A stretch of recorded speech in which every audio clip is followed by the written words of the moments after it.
Um, well, I wish I was lying when I said that I rewrote this speech 3 times.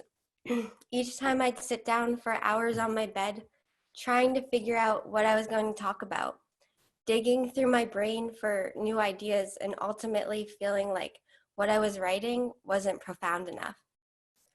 I did a celebratory dance in my head when I found out that my roommate Claire was on the speech and debate team in high school. I began to use her as my sounding board.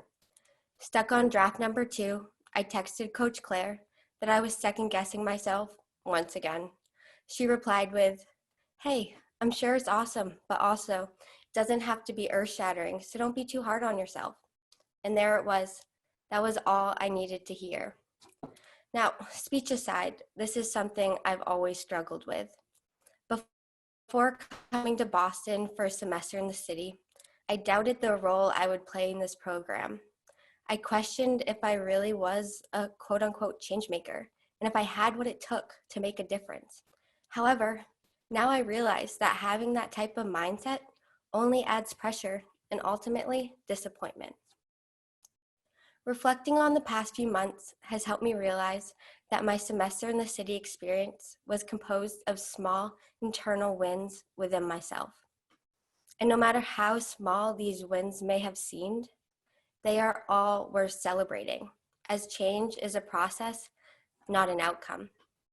That being said, I decided that instead of focusing on the big and profound picture of my semester, I'd use this speech to share with you a look at all the little things that went into creating that picture, all of my small internal wins. It was creating long-lasting relationships with staff, my fellow fellows, and my amazing mentor, Deb. It was the interactions I had with guests at Pine Street that really allowed me to realize that no matter how different others may seem on the outside, we really are just humans trying to do our best. It was learning to use public transportation. It was watching Love is Blind with my roommates. Highly recommend, by the way. It was gaining professional confidence in my abilities to organize, research, evaluate, and communicate.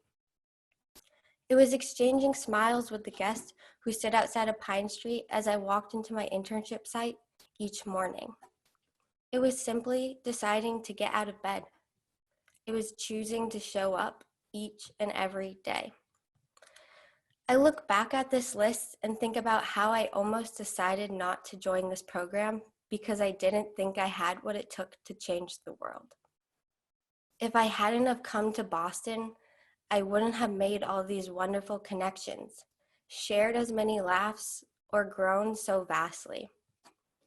I challenge you to think about this next time you consider not doing something because you think you're not good enough, qualified enough, or smart enough. There are so many small internal wins waiting for us if we can only learn to subside our doubts. We all have the ability to be change makers. Yes, I may not have changed the world or ended homelessness, but I most definitely changed my world. And for that, I will be forever grateful.